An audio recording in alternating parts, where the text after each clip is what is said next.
How often does our justice system get it wrong, convicting innocent people of crimes they did not commit?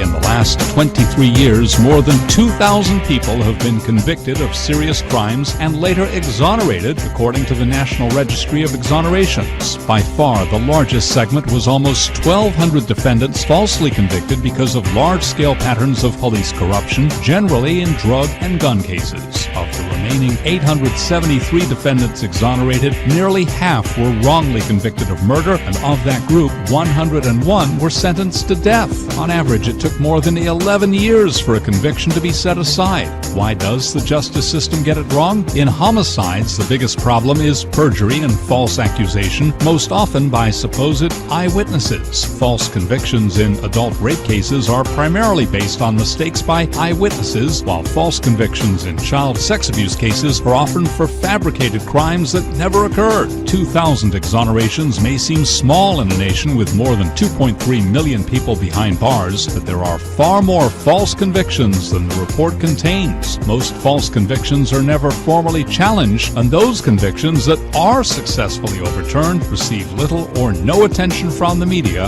according to the report's authors. Hey, welcome back to Conversations with Cogee. This is our third hour. Title of the show, I've Been Falsely Accused, Part 6. In the first hour, we had Mr. William Lopez, who definitely done a great job bringing it, with my co-host, Mr. Jeffrey Deskovic. Hey, Jeffrey. Hey, Cogee. What you think about the show so far, Jeffrey? We're in the third hour right now. We've been pushing the envelope. We've been definitely, you know what I'm saying? And we had Mr. Lorenzo Lobato. He was in the second hour. What do you think about the whole show as of now? Wow, this show is went even better than what I could have envisioned. I mean, it's get into a game. Can you top this? But you did. You know, these blurbs that you and the producer Miss J put together. The guy talking about the 2,000 wrongful convictions. Man, that material is so on point. You know, I'll take a slightly different view than the gentleman when he says, well, 2,000 doesn't sound a lot. I'll take slight issue with that in the sense that, let's think about this. There's 52 states. So we're talking about 2,000 cases that we know about. How many people would that be? You would need 10 people per state to get to 500. So now you're going to say 30. To me, that's a lot. That's a lot of people. And the key point that he made is that those are only the cases that we know about. Right. You know, this is definitely a widespread problem, and every time we leave the actual perpetrator free to strike again because we send the wrong person to prison, in the end, we leave in society exposed. Yeah, we leave in our community wide open for all kind of stuff to happen. If you can't care for yourself, let's at least care for the children of the neighborhood, the children of the community. You know what I'm saying? At least put a word in, you know what I'm saying? Whatever you can do to be a part of a movement like this, we definitely have to do it. But Jeffrey, what I want to do, you my co-host, I want you to bring my audience up to speed in case somebody just tuned in. You know, title of the show, I've Been Falsely Accused, Part 6. Why are we having this show, and why is this show important? Quick as possible, Jeffrey. This show is extremely important because we are really going to bring it when it comes to shining the light on the problem of wrongful convictions. You know, you've dedicated the show once a month on your regular program, and we need everybody to be involved because it takes many people to be involved in sending the wrong person to prison. You know, just the same way that happens, we need a lot of people all doing their part, all doing that little bit that they have the ability to do in order to see that justice happens in individual cases as well as fixing the general systemic deficiencies that lead to wrongful convictions happening. Okay. And you know what I want to do, before we're going to take a break, but can you speak a little bit about Kirk Bloodsworth real quick? Yes. Speaking of everybody doing a little bit that they can do and uttering a word to raise awareness, you know, one of the people that's raised many words to raise awareness on the problem of wrongful convictions would be Kirk Bloodsworth, being the first person to come off of death row as a result of DNA testing. That's right. He was sentenced. Not only was Kirk wrongfully convicted, right, but beyond that, he was sentenced to death. Does everybody get that part of it? He was sentenced to die. Wow. So if he hadn't been able to demonstrate his innocence, he would have been killed for something that he had nothing to do with whatsoever. So, Kirk is kind of like me in the sense that, we this is part of our daily living. We don't pop up here and there a short blurb or word. This is something that we're about all the time. Kirk is part of Witness to Innocence, which is an organization made up of death row exonerees who are really active in the battle to repeal capital punishment. That's right. Because of the threat it poses to executing innocent people.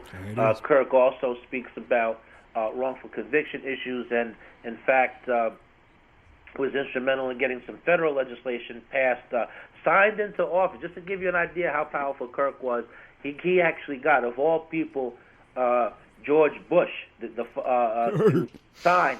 George Bush, the governor of Texas, which is a murder machine, right, which leads the nation in wrongful convictions that have been exposed as such in the country, got him to sign some wrongful conviction-oriented material. But we'll get into that in the substance of the interview. But I want to welcome to the show Kirk Bloodsworth. Thank you for coming on the show today, Kirk. My pleasure, Cogee. All right, so I'm going to say this real quick. Then we're going to take a break, and we're going to come back, and we're going to hear your story, because we have a special song from a young lady who's in with us today, Helen, who also plays in a band on her off time from doing this exoneree stuff. So she's got a song, and we're going to break it today right before like we do. But I want to ask you, how important is it for you to be here today? And I thank you. But how important is it for our audience to know why this movement means a lot, Kirk? Well, it's just obvious. I was an honorably discharged Marine with no criminal record or criminal history. If it can happen to me, it can happen to anybody on the earth. That's right. And your story is very powerful. And why should people stay tuned in to hear this? Because like you said, don't think it can't happen to you. Because it can. There it is. All right, everybody. So we'll be right back. Stay locked in. We got Kirk Bloodsworth. He's ready to throw down when we come back. Get your pen and paper ready and get ready for some great information. And after that, get on your computer and let's start a movement, baby. We'll be right back. Hey, we back. How y'all doing out there? Streaming worldwide. That's what we doing. To everybody around the world, I want to say thank you. Thank you for the support. I've been getting a lot of love. Like I said, when people see me out in the street, they definitely give me a lot of love and tell me they're thankful, that I am a radio host and I'm doing something with my airtime, saving lives, no buffoonery, no, is this your baby daddy shows and all that, it's already shows like that. That ain't me. I want to save lives. You know what I'm saying? I got that cape on, that Cogee cape. You know what I'm saying? Hey, and I got a sidekick. I got a partner right now, Mr. Jeffrey Deskovic. What's up, buddy? I'm feeling great, Cogee. Like we talked about in person, man. Working together, this partnership that we've put together, that we're coming out with publicly.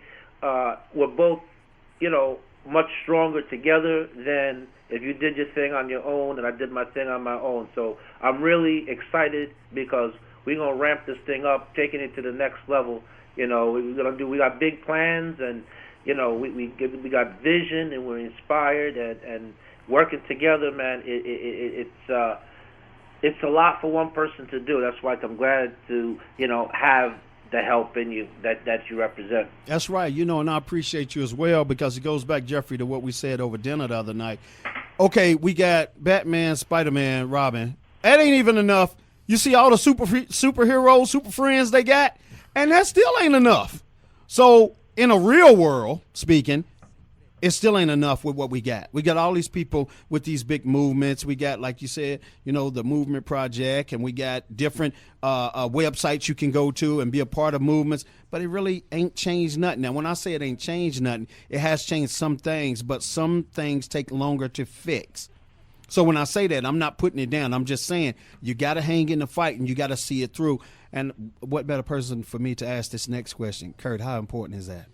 Oh, it's extremely important. If you don't have any support, and I was lucky, I had a lot of support in the early days, and this was in 1984. Now I want you to picture something, you guys and everybody listening. In 1984, I was an honorably discharged former Marine. I had never been arrested for anything in my life. The next thing I know, I was fighting for it. I was in Baltimore County, Maryland, where A little girl by the name of Dawn Hamilton. She was 9 years old. She was found lying face down in a pile of leaves in a wooded area near her home. A search ensued for the person responsible for her murder, and the description of this person is as follows. Now, I'm going to let Cogee, when I say this, to describe me to you. So, the description of the person last seen with her was 6'5", curly blonde hair, bushy mustache, tan skin, and skinny. Well, I'm not 6'5". I don't tan. I burn. I had red hair as red as a fire truck back in those days. Never been arrested for anything in my life. And from the time I was arrested, it took 8 months to send me to death row based on witness identification and just, prosecutorial misconduct, withholding evidence about, another suspect in the case. And they never even pursued the real suspect in the case. At the end of the story, after 8 years, 10 months, and 19 days in prison and 2 years on death row, I was finally released, becoming the first person in the United States freed from death row in a capital conviction based on DNA testing.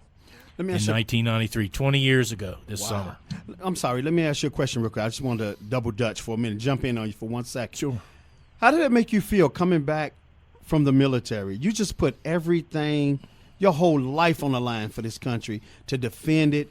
But when you came back, your country didn't defend you. Well, I think they did try, Cogee, to some degree, but the county of Baltimore didn't. That they didn't know me. I just moved there. I'd only been there for like less than 30 days when this little girl was found killed. And you're talking about a 9-year-old girl with a pageboard haircut was just going out to play on a summer day, and nobody in the world could. It was because of her that I wanted to find out the truth in this case. And this is how it all starts. When we look at wrongful convictions, we have to push to find the real perpetrators for these crimes, and it happens all the time. But I was saddened that I had went to, my father was a Marine. I followed in his footsteps. I went to the Marine Corps, Parris Island. I was stationed overseas. I was a military police officer for almost 2.5 years. So, to sit in that cell that I could basically take both arms and stretch them out just like, like I'm getting ready to fly and go an inch on either way and touch the wall. Rats and roaches and, it was a bad place. And let me tell you something. You go to prison for what I was accused of, your life expectancy ain't going to go very well. But I gave as good as I got. I'm a Charger, so I don't mess around. But it's I got hit in the back of the head with a sock full of batteries. I got stabbed in the calf with a welding rod. I mean, all these different things, and this is the same things that Kirstin is going through. I'm sure. I know there's a lot of horrible pain every day that she has to sit in this place. And we were talking about this in the break. I stopped working on cases. I tell you why. A friend of mine by the name of Gary Graham in Texas was executed in 2000 based on eyewitness of one person seeing him through a car window in a driving rainstorm 50 feet away and didn't have her glasses on, yet they still executed him before my plane touched back down in Maryland. And the same night, my friend that I shared a death row with, and he was a guilty party. My man Tyrone, he called me on the phone and kept telling me, keep doing this, keep pushing and keep pushing. And when I got the call from Helen, and she friended me on Facebook, and we started talking, and I just, after reading the facts about this daggone case, I mean, why in the world won't this lady, Sandra, right? What's that? How you pronounce her last name? How you say her last name? I think it's Giacomo. Giacomo. Miss Sandra, let me tell you something. Giacomo, you need to do me a favor and test this DNA in her case, because there's no way that a woman can ejaculate, and you need to put it in there. That's real. And it's they found semen in the victim's rectal cavity. I mean, that's not hers. This whole thing is just based on how in the world that we can make the truth come out. By hiding it, you're not going to do anything. Just test the damn DNA, and we can get on with life and let Kirstin out. Maybe we can find the real people that did something to that man. You know what, Kirk? Let me ask you this real quick. How important is it to definitely back somebody? Let's say Jeffrey with his foundation, who put up, $1.5 million in his compensation, his court money, to help, this foundation and to help people through this situation. How important is that? Oh, that's so important. It's Jeffrey's should be applauded, and I know that's right. He wouldn't take that. But he's a solid guy like myself. I mean, we walk on the same road, but it's very important. Organizations like the one I am the advocacy director for a group called Witness to Innocence. We're a group comprised of and staffed by and members, and a third of our board are death row survivors. These are people, men and women, man and a woman, that have suffered and have been exonerated on death row in the United States. People like, Ron Connie, Ray Crone. You just keep naming them off. Several of these individuals throughout, Suja Graham, just so many individuals. I know it can happen because it happened to me. Now, Kirk, what is the Kirk Bloodsworth Innocence Protection Act? What is that? How did it come about? Give us, break it down for the audience, what that is, how it came about, and what it means to you. Well, the Innocence Protection Act is a larger piece of legislation that was devised. Inside the law is the Kirk Bloodsworth Post-Conviction DNA Testing Program. It's an act that was applied by Congress, named after me by Senator Leahy and Senator Orrin Hatch from Utah. So it's we can definitely make it. It won a landslide victory. We've gotten 5 or 6 guys. I can't even tell you how many people have used the money, Bloodsworth money. Everybody keeps saying we got the Bloodsworth money, and I'm like, I didn't know I had any. But it's a really unique thing, and I'm trying to think of this fellow's name. They did 27 years in prison in the state of Virginia, and his name eludes me at the second. And I think you're talking about. It doesn't elude me. I think you're talking about Thomas Hainsworth. Thomas Hainsworth. We spoke at. He came to my Freedom Party last year. I usually have a party every year, the anniversary of the day I got out of prison. And we do a lot of celebrating for my freedom and toast the ones that are left behind. I hear you. And Thomas Hainsworth, this is what I would like to see in Nevada. The Attorney General of that state of Virginia gave Thomas Hainsworth a job and put him to work in Richmond. He's working right in the Attorney General's office right now. They let him out. He got out on the Bloodsworth grant money. It's instrumental, this act, and it's a Protection Act. And I just heard that it got reauthorized, and we're trying to get more monies put into the program so more people can be helped in the future.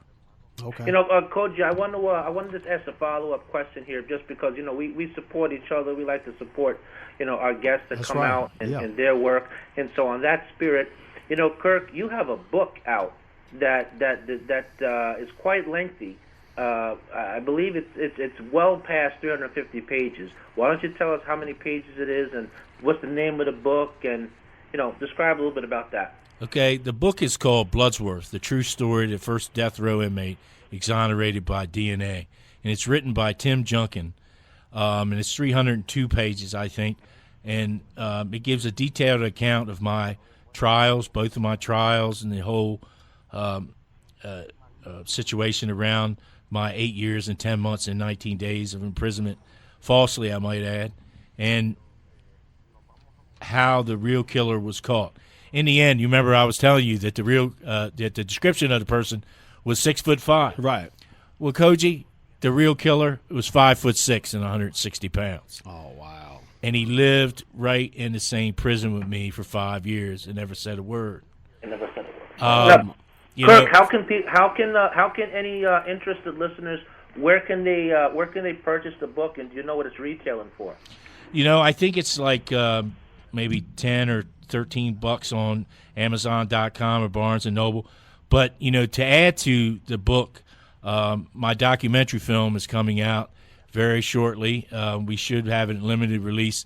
It's called Bloodsworth, An Innocent Man, and you can check some of that out on YouTube and see a couple little teasers that we have written about.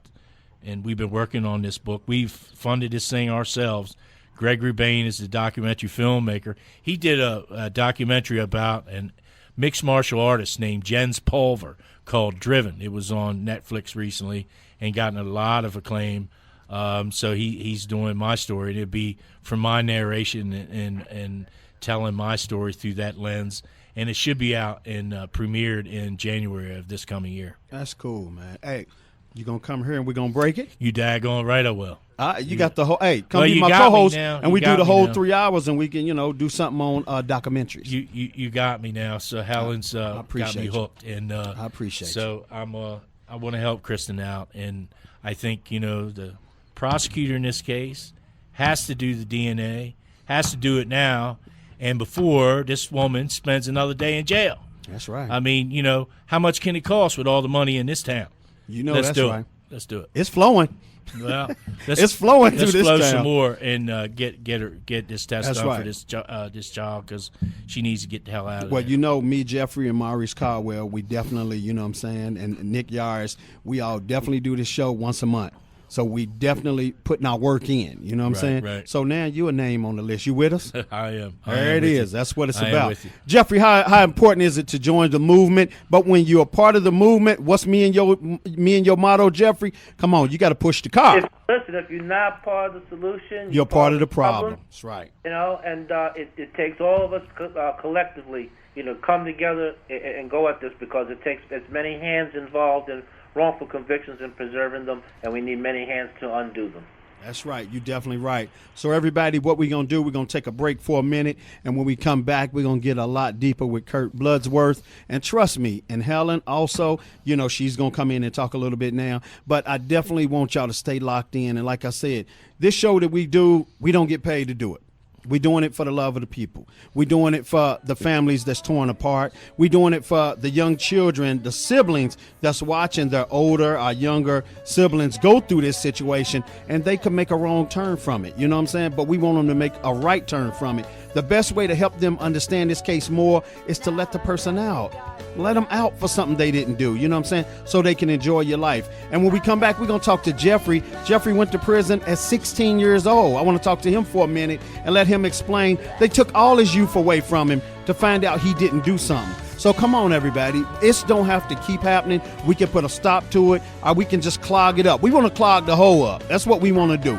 So we got all these people on board right now that's putting their word out there, that's coming up to the radio station, and, we holding rally movements. We doing a lot. And to all the exonerees I met over the weekend, like I said, I love you guys. You guys are my inspiration. Whenever I think my life's going tough, I think about what happened to y'all, and I say, hey, it ain't that bad. I can hold on and fight a little bit longer. Why? Because my exonerees told me I could. All right? So we'll be right back, everybody. Stay locked in, and we're going to finish doing God's work. We'll be right back.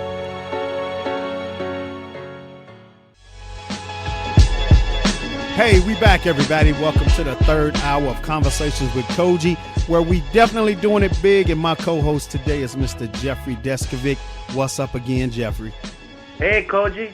So, Jeffrey, as we went out, I said some encouraging words, but I want to say some encouraging words to you. I want to say thank you so much for being a humanitarian and putting up $1.5 million of your own personal money to fight these kind of cases and to definitely help the unloved. You know what I'm saying? And why I say the unloved, because when they come out of prison, they do feel unloved. They hurt, they wounded, they got mental issues. And when we say mental issues, everybody, we ain't talking about loco crazy. We talking about just still living that nightmare every day because you're free. Now, Jeffrey said something to me that made me really go home and think that night after we left each other after dinner. Jeffrey says sometimes I have to pinch myself and look around and I get a little nervous because I still feel like I'm in jail even though I'm free as a bird. Jeffrey, can you break that down for me, please, sir?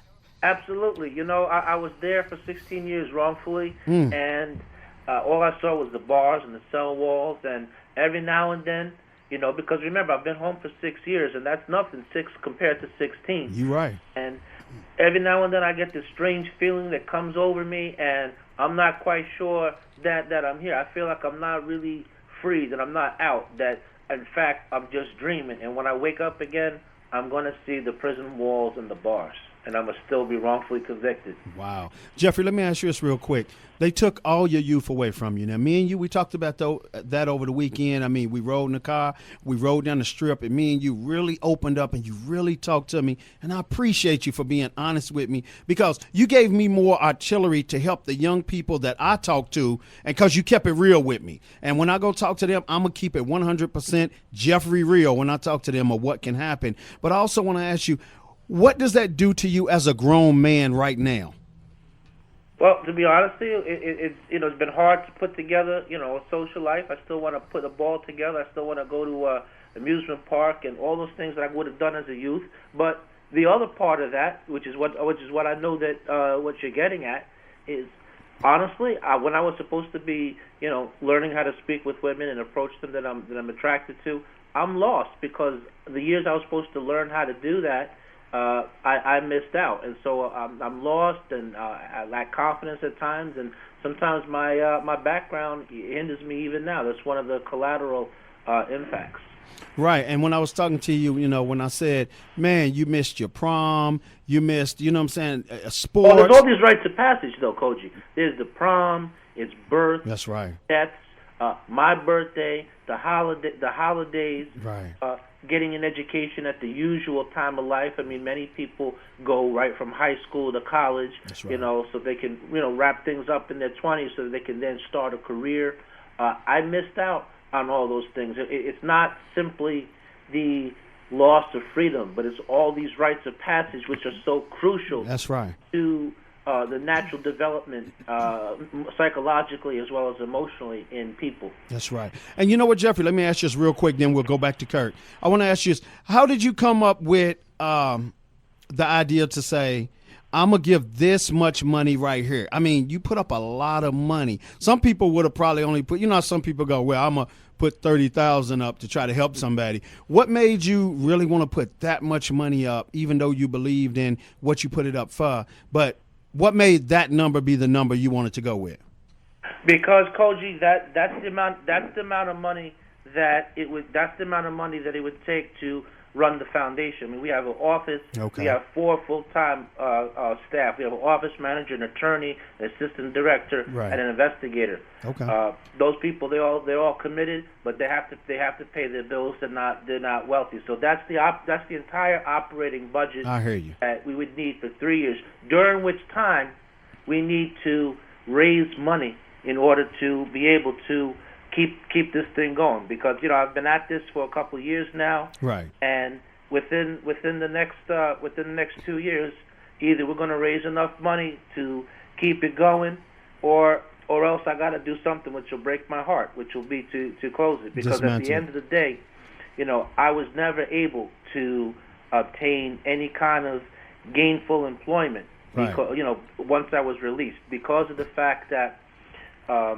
I never had the same job experience that other applicants did. So, right.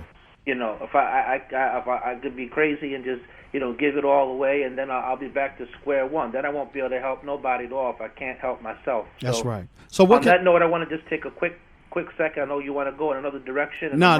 Hold on, Jeff. Hold on, Jeff. Let me ask you this real quick. I'm sorry to interrupt you, but I want to ask you this before you move to another one. What can somebody do to help your foundation, to help your movement, because you are putting it all out there and you taking this money and you helping other exonerees, to get on their feet. You helping to fight their case and helping them to get out. What can the community do to show you love back?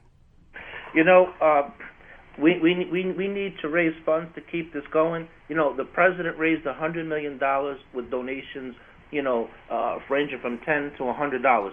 Cogee, I have what's called text to donate technology, which is in place. The people that are listening, if they could, find it in their heart, if they could find it in their budget, they can come up with just $10. Right, $10.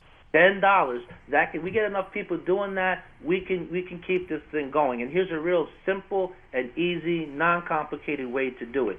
If they text the word innocent on their cell phone, just go to where you would send a text, put in the numbers 50555, and then in the message portion of it, write the word innocent. What'll happen is you'll give it. It'll be sufficient for you to give a $10 donation, which will be added to your cell phone bill, and which will come to the foundation. 100% of the money will go towards helping exonerees reintegrate, and to also try to help clear people wrongfully convicted, and the legislative part of this to try to prevent this from happening to other people. Okay. Message and data rates may apply. The terms are on mgive.org/T. This will only cost the same amount of money you would spend to send a text. Is the only amount. The $10 will show up on your on the cell phone bill. Okay, there it is. So you know what, Jeffrey? Like I said, you're definitely doing your thing, and I'm proud of you. I want to tell you that, man. I'm definitely proud of you. And like I said, if anybody can help support this man's movement, I'm definitely a part of his movement. If everybody bought a cup of coffee a day, every month, if the cost that would be, okay, this would be less than that, Coach. It's less than 2 weeks. If somebody could just give up buying a cup of coffee out, just for 2 weeks, you could help the foundation help clear people who are in there doing decades of time for someone else's crime. And the thing about my foundation is that most organizations in the field will only take on a case if it has DNA. We handle DNA cases, but we also handle non-DNA cases. We only have one case at this point that's DNA related. Everything else is non-DNA. So we offer a place for people to turn to that have solid innocence claims, but who don't have a place to turn to because the other organizations, for the most part, are not willing to do boots on the ground investigative work. Okay, there it is, definitely. So, like I said, everybody, Jeffrey hit it on the nose. I know people that buy Starbucks every morning like clockwork. Where when they pull up to the drive-thru, some of them got cameras now where they can see who's ordering. They already know what you're gonna order because you come here so regularly. If we can take $10 and do that a month, if it's just $10 a month, any little bit helps Jeffrey. And like I said, I'm definitely going to be pushing this commercial because I believe in him. And how can I not believe in him? He already put up his money. And, he's already showing good faith and love in the community. You know what I'm saying? Definitely. So what I want to do real quick, I'm going back to Kurt. I gave Kurt a piece of paper and I gave him a pen. And what do we call it, Kurt? What we ready to do right now? The questions we wish we would have asked. Things I wish I would have said. Yeah. Okay, now, things you wish you would have said. Start off, Kurt. What is it? Well, I just want to start off by saying that 2.6 million prisoners in the United States and 3,400 death row inmates in this country. If you go by the ones that have been released since 1976, that's almost like 8.7 or almost 1 out of every 10 exonerations through just death row now, that there is an exoneration. And every 10 executions, there's exoneration.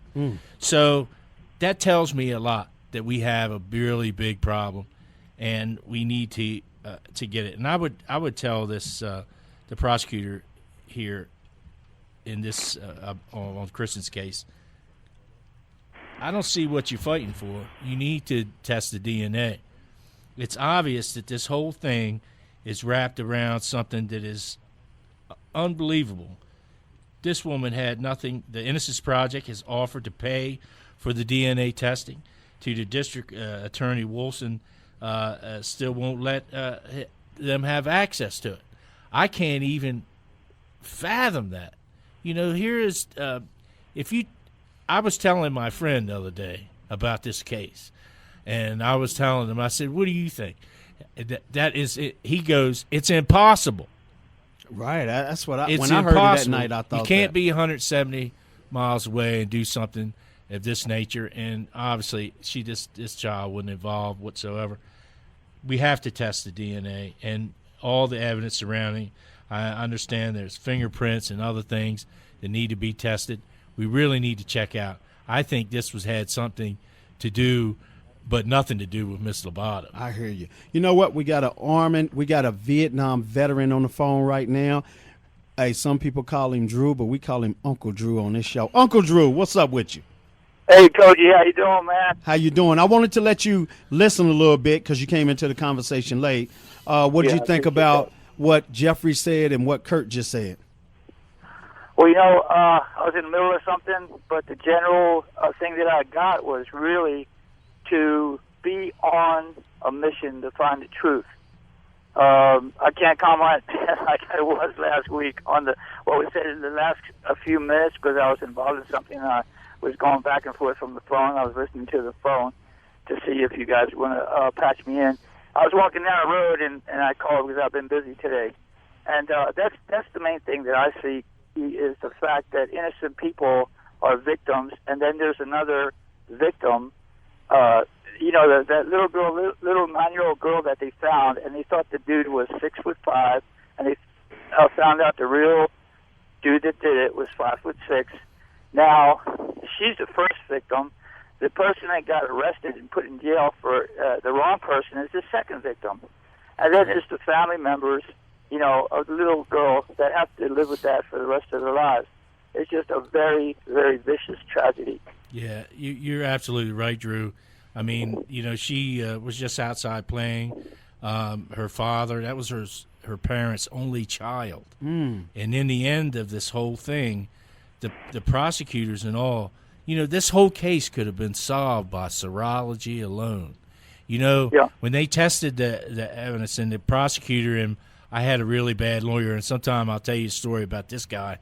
And next show, we're going to bring you through the Exonereed show. Oh, I have to tell you a story about that guy, but they had did a serology test on the semen and found that there was a secretor, and that the victim's Dawn's blood was like either an A or AB, and that the real perpetrator or the other semen or the other blood that was in this sample was B.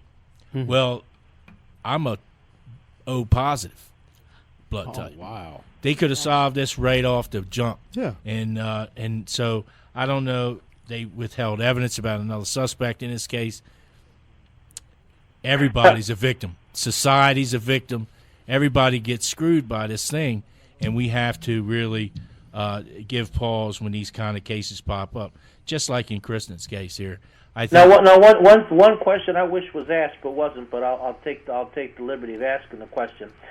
Kirk, you had an emotional in-person encounter with the actual prosecutor who wrongfully convicted you and got you sentenced to death.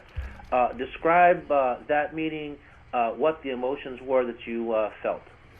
She had called me on the telephone in September of 2003 and told me he had an update on the Hamilton murder case and said, Mr. Bloodsworth, I want to speak to you, but I can't tell you over the telephone. But I'll meet you anywhere in town. So I met her at the Burger King in Cambridge, where I was living at the time. And she said they had a cold hit in the CODIS database. This was 10 years later that they didn't test the DNA. They kept saying they didn't have money for it and everything else. But in the end, and I think I know what Jeffrey is pointing at here, it's, when all the police officers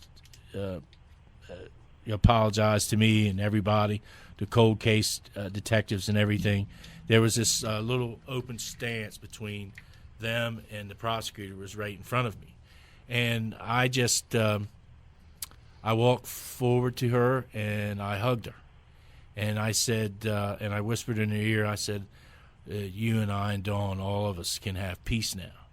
And I wanted to get rid of the hatred that I had for this woman, which, it wasn't necessarily as much as her fault, although she was complicit, I think, to some degree. I just wanted to let it go myself. Right. And in the end, we wound up getting the real killer, and he got life in prison for her murder. It won't start until after his 45 years is up for the crime he committed while he was in there. So what was it like meeting her? I mean, I've never... I got to tell you, I didn't know what to do. I could squeeze pretty hard. And the other thing was I was thinking to myself, I wanted to see what she would do. It was another thing. I wanted to show her that I was a human being, that this monster you called me in 2 different trials, pointing at me, calling me a monster and saying, don't be fooled by Bloodsworth. He's a monster. And that I wasn't a monster at all. Because if it wasn't for me, we wouldn't have caught the real killer to start with. That last name was a problem, also a part of that trial, wasn't it? I would have to say so. I'm born on Halloween, but I don't think that necessarily means that I'm a wicked person. This is the thing. I think they're. This is how they're sort of maligning Kirstin too, because she lived a lifestyle. Yeah. Right. A lifestyle doesn't make you a bad person necessarily. Right. I mean, that doesn't make you a murderer, and I think exactly what happened to her. Let me ask you this real quick. I think you can also make bad life choices, and the path that you're on could be a destructive one. But that doesn't necessarily mean that you commit. That doesn't mean you committed the crime that they charged you with. Guilt, innocence, is something unrelated to that. That's right. You know what? The saying, one of the sayings that really burns me up sometimes. That I just want to throw out there. The attitude that I've heard articulated a few times, never directly to me, but just has trickled down, is, well, if he didn't do that, he did something else. Yeah. Yep. As if there's a justification for wrongfully convicting somebody. Right. Kirk, what are your views on that? I have to tell you, I agree. I think we're in a pound of flesh thinking mentality in this country. We want people to pay for stuff. Gary Graham had it, like I was telling you about his case, he had an extensive police record. And just because somebody winds up in a suspect pool doesn't necessarily make them a criminal. That's right. Or convicted of that crime. I think we have to judge people upon not exactly what they live, but what we can prove, and they haven't proved a damn thing to me in this case. I hear you. Let me ask you something real quick. We're down to 3 minutes, a little less than 3 minutes, and you can say this real quick. Did you ever face the family who thought you were this monster and did this to their child? I was on a book tour when my book first come up, and I looked up, and it was the aunt that was watching her that day that she went outside to play, and I talked to her, and her mother had passed away before I got out. Tom Hamilton is in really bad shape, and it's one of the most horrible things that I think a person could ever endure, to lose their child. That's right. But let's get the right ones. Let's get the right person responsible. Let's get this person that was murdered. Is Bailey? Is that his name? And to find out who killed this man, and instead of trying to pin it on Kirstin Lobato. Okay, there it is. So I definitely want to tell you, Kirk, thank you very much for being it's on my the show pleasure. today. Anytime. Helen, I appreciate you bringing him in. You keeping the fire burning with another exoneree that made it. You know what I'm saying? Thank you, and I want you to keep up doing the great work that you're doing. And you know that we have this innocent show once a month. And if you find any more exonerees, let me and Jeffrey know, and we're going to definitely bring them through. Kirk's going to do his thing on the next exoneree show. You got a whole hour to do your thing. You're going to come in and do your thing. Well, I'll definitely be here in satellite or otherwise. Okay, that's cool. We'll hook it up, man. All right. Jeffrey, I want to thank you for being on today, and I definitely want everybody to definitely get on Jeffrey's radar. Jeffrey, throw your website out there real quick. We're on short time. Sure, www.thejeffreydeskovicfoundationforjustice.org, THEJEFFREYDESKOVIC foundationforjustice.org. Okay, I'm down to 1 Yep. minute. I'm down to 1 minute. Take 20 seconds of it, Jeffrey. Words of encouragement, real quick. Don't give up. If I had given up, I wouldn't be free today. That's right. So I want to thank everybody for being on the show. Helen, words of encouragement, real quick to everybody. Don't give up hope, and don't give up on people that you care about, because you only live one life. You better live it good. The website, real quick. It's justice, the number 4, KIRSTIN.com. Much love, everybody. So, hey, I want to say on behalf of Conversations with Cogee, and hey, my man, Mr. Jeffrey Deskovic, thank you for being my co-host today. I think we definitely put it out there, and we definitely hit the bullseye on what we tried to do. So everybody out there, hey, check out the websites, check out these different cases. But every morning that you wake up, please wake up to want to save a life or do something better for yourself. All right? Much love, guys.